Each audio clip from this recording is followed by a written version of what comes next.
Now we will look at hydrostatic pressure distribution in a gas. What does it mean? You have a container filled with air, and how does pressure vary? Okay. Now, if of course, if you take a small container like this and look at pressure distribution, hardly any pressure distribution.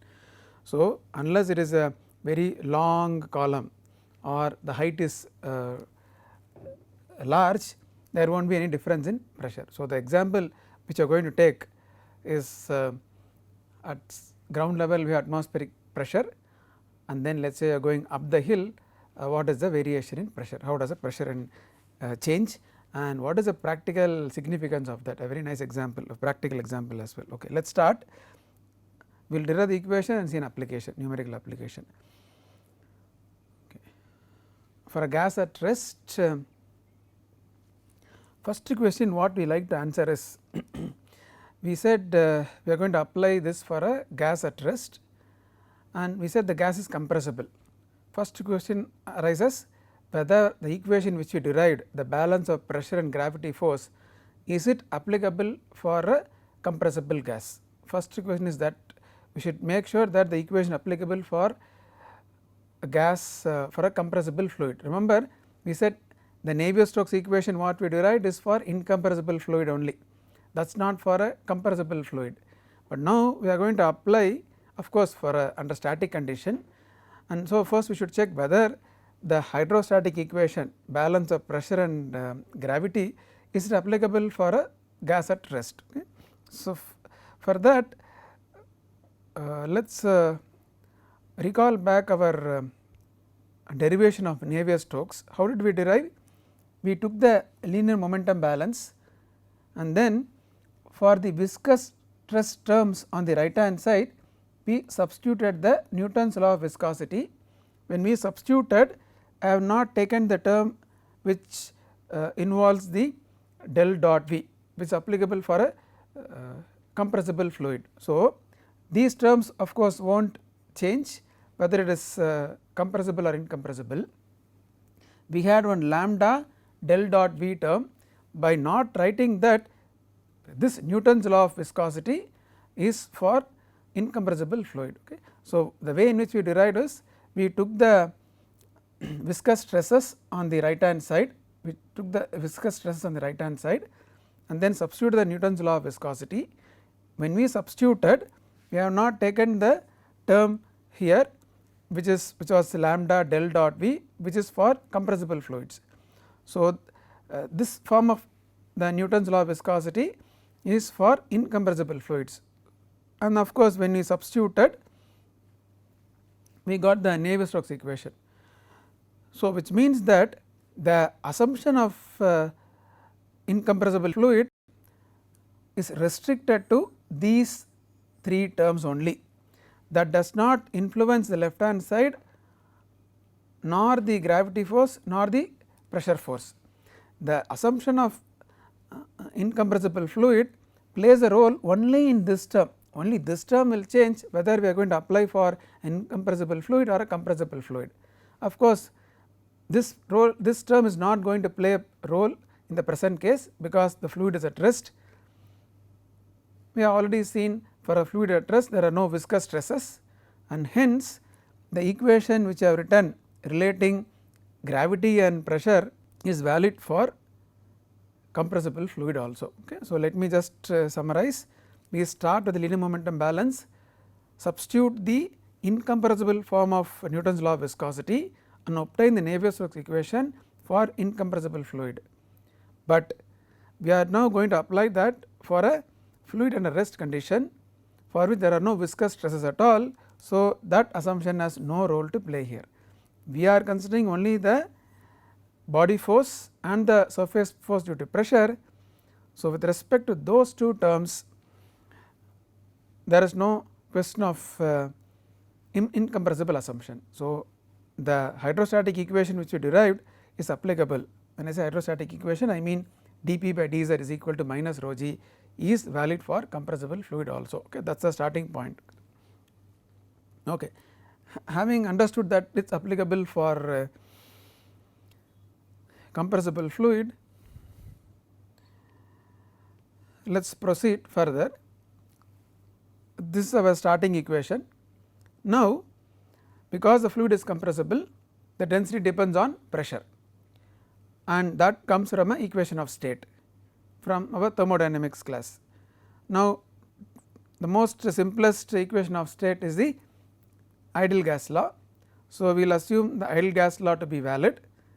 That is also okay, because as I said, we are going to apply this for a case where there is around atmospheric pressure, the pressures are not going to be very high. So, ideal gas law can be very well be used. So, if you take the ideal gas law, rho depends on pressure according to this equation. Rho is equal to P, m is a molecular weight divided by R divided by temperature, T in absolute units, okay. It is in terms of Kelvin units. Also like to mention that R has a value of 8314. The unit of rho is kg per meter cubed. R in SI unit is 8.314 joule per gram mole Kelvin, but because rho is in kg per meter cubed, R should be substituted as 8314 joule per kg mole Kelvin. So that when you use a molecular weight as kg per kg mole, you will get rho as kg per meter cube. Okay. So, it can be a cause of confusion, you like to stress that. Okay. Even the problem you will see R is substituted as 8314 and not. So, we will substitute R as 8314 and not as 8.314. Okay. If it is SI unit, we should substitute 8.314. Okay. Okay, now we will substitute the expression for rho in terms of pressure in the hydrostatic equation. Now, we will have to integrate as we have done in the earlier case, but earlier for the case of water, rho was just a constant. Now, rho depends on pressure. Now, to proceed further, we need to assume how temperature varies, whether temperature is a constant or temperature varies. Okay. Now, to begin with, for the simpler case, we will assume temperature is constant. Let us integrate as we have done in the previous case. Okay. We will bring P to the left hand side, we will do a variable separation, we will bring P to the left hand side, dz to the right hand side, we will integrate. What are the limits? At some level z naught, the pressure is P naught, at some level z, the pressure is P. In this step, I have taken T out of the integral sign, which means that I have assumed T to be constant. Now, very simple integration, left hand side we have ln P by P naught, right hand side we have minus G m by R T into Z minus Z naught. Let us write this.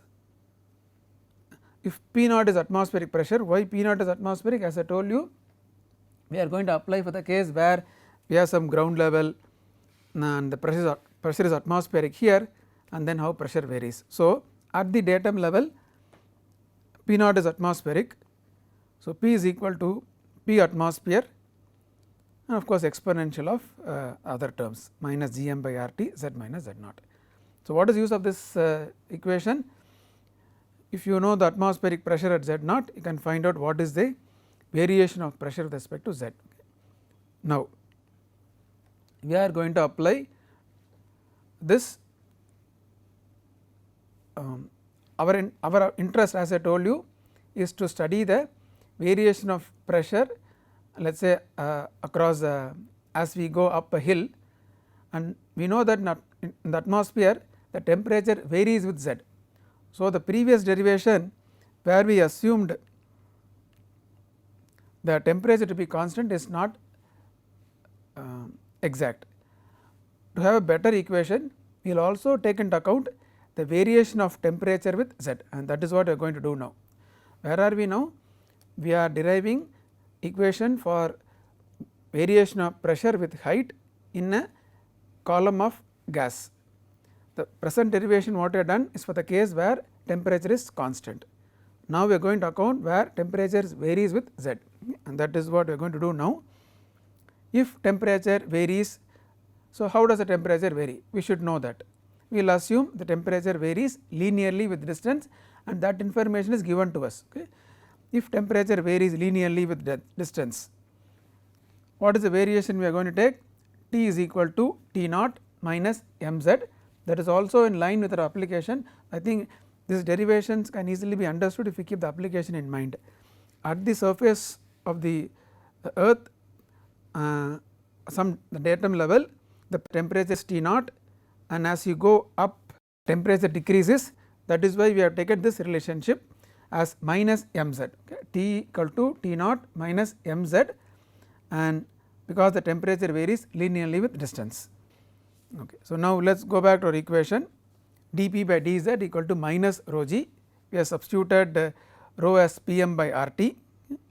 Let us integrate P naught to P dP by P is equal to minus Gm by R. Now, I can't take T out of the integral sign, T is a function of z. So, that is why 1 by T is inside the integral sign, 1 by T dz. Integrate from, instead of z naught, to make it simple, I have taken 0 to z. Let us substitute the linear relationship for T as T naught minus mz. So, now simple integration, left hand side ln P by P naught, and then right hand side, if you simplify, you will get Gm by Mr, a group of parameters, into ln 1 minus mz by T naught. Okay. You can also simplify this further as P is equal to, you have ln on both sides. So, you can take here to the power. So, you can write it as P is equal to P naught 1 minus mz by T naught power Gm by Mr. Now, if you look at this term, you can express that as T naught minus mz by T naught, you can express that as T naught minus mz by T naught. Of course, T naught minus mz is T. So, you can express that as the numerator as T, denominator as T naught. Okay. So, it becomes P is equal to P naught T by T naught power Gm by Mr. Okay. So, now if P naught is atmospheric, okay, then P is equal to, if P naught is atmospheric pressure, then P is equal to P atmosphere, and either of the equations which I have shown here, either the first equation or the second equation. Okay. Second equation is much simpler, the first equation can also be used. Okay. So, P is equal to P atmosphere 1 minus mz by T naught power Gm by Mr, or P is equal to P atmosphere T by T naught Gm by Mr. Okay. Remember, capital M is molecular weight, small m is slope of the relationship between T and Z. Okay. So, this tells you how pressure varies with Z. If you look at this relationship, there is no Z explicitly, but T depends on Z. Okay. If you look at this relationship, Z explicitly appears in the equation, that tells you P, how P varies with Z. Okay. Okay, let us look at an example. I read the first line that will show the real practical significance of this application. The maximum power output capability of a gasoline or diesel engine decreases with altitude because the air density and hence the mass flow rate of air decrease. Okay. That is a practical relevance of application which you have derived. What does it mean? Let us say you have a, that is example you are going to see, you have a truck, and of course, which works on a gasoline or diesel engine, mostly diesel engine, and as it travels up a hill, there is change in pressure. Okay. Of course, there is a decrease in temperature, there is change in pressure.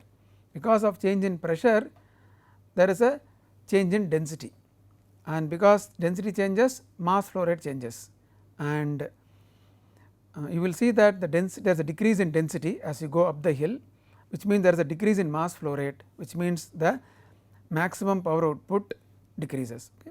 So, that is a practical relevance, though it may look like a very theoretical example of studying pressure as a function of height. Density depends on pressure. So, we are studying density as a function of height, but density determines the mass flow rate, that determines the power output. So, that is a practical relevance. Okay. Let us proceed further. A truck leaves place A elevation 1600 meters, not really ground level, but some other higher level, on a day when the local temperature and barometric pressure are 27 degrees centigrade and 84 kilopascal. That is why the pressure is 84 kilopascal, it is not 101 kilopascal, which would have been the pressure at the ground level. Already the truck is starting at a higher elevation, and that is why the pressure is 84 kilopascal. Okay. It travels through to another place B, whose elevation is 3200 meters. Both the elevations are from ground level, usually elevations are given from ground level, and the temperature is lower there, which is 17 degrees centigrade. Determine the local barometric pressure at place B and the percentage change in density. Okay. So, we like to know what is the pressure there, and since density depends on pressure, what is the percentage change in density. Okay. So, let us simple application, but very good practical relevance. Okay. Once again from Fox and McDonald. Okay. That is why we derived the expression for pressure distribution in a gas in under two different conditions. First we took temperature is constant, but a more practical cases where temperature is varying. That is why we did this derivation once again, taking the variation of temperature with height. Okay. Assuming temperature varies linearly with altitude, we will take this equation T is equal to T naught minus mz. What is m? Is the slope. How do you find out the slope? We are given two locations, two temperatures. So, m is equal to T naught minus T by z minus z naught, because it has negative slope. Okay. And what is T naught? The temperature at 1600 meters elevation, and what is T? The temperature at 3200 meters elevation, and z is 3200, z naught is 1600. Okay. And if you evaluate, you will get the temperature variation as 6.25 10 power minus 3 degrees centigrade per meter. It decreases at this rate. When I say rate, with respect to distance. So, for every meter the temperature decreases 6.25 10 power minus 3 degrees centigrade, of course a small change. Okay. Now, let us calculate this combination of parameters. It is dimensionless, g m by small m r. So, 9.81 molecular weight of air, the rate of change of temperature which I have found out, and remember we said 8314 for r. So, if you calculate, you get 5.47. Okay. And let us substitute P is equal to P naught T by T naught power g m by m r. P naught is 84, that the pressure at the lower level, T is 290, the temperature at the higher level, temperature at the lower level is 300, and this exponent is 5.47. on what substitute you get around 70 kilopascal. Okay. That is the pressure at the higher elevation. There is a decrease in pressure from 84 kilopascal to 70 kilopascal roughly. Okay. Now, what is our objective? One question is, what is the local barometric pressure at place B? That is what we have determined. More importantly, to relate to the effect on power output, we will have to find out the change in density. So, rho minus rho naught by rho naught, okay, is of course rho by rho naught minus 1. Now, rho depends on P by T, both of them change. So, that is why express rho by rho naught as P by T divided by P naught by T naught, the T naught is the numerator, of course minus 1. Let us substitute, P is 69.8, P naught is 84, T naught at the lower level is 300 Kelvin, we should substitute in Kelvin, T is 290, and you see the 14% decrease in density, and that will have a corresponding influence on the maximum power output. So, theoretical equation, and we have seen the practical relevance of that. Okay. And as we kept, one of our objective is to look at engineering applications, we tried to solve examples which are mostly engineering relevance. Okay.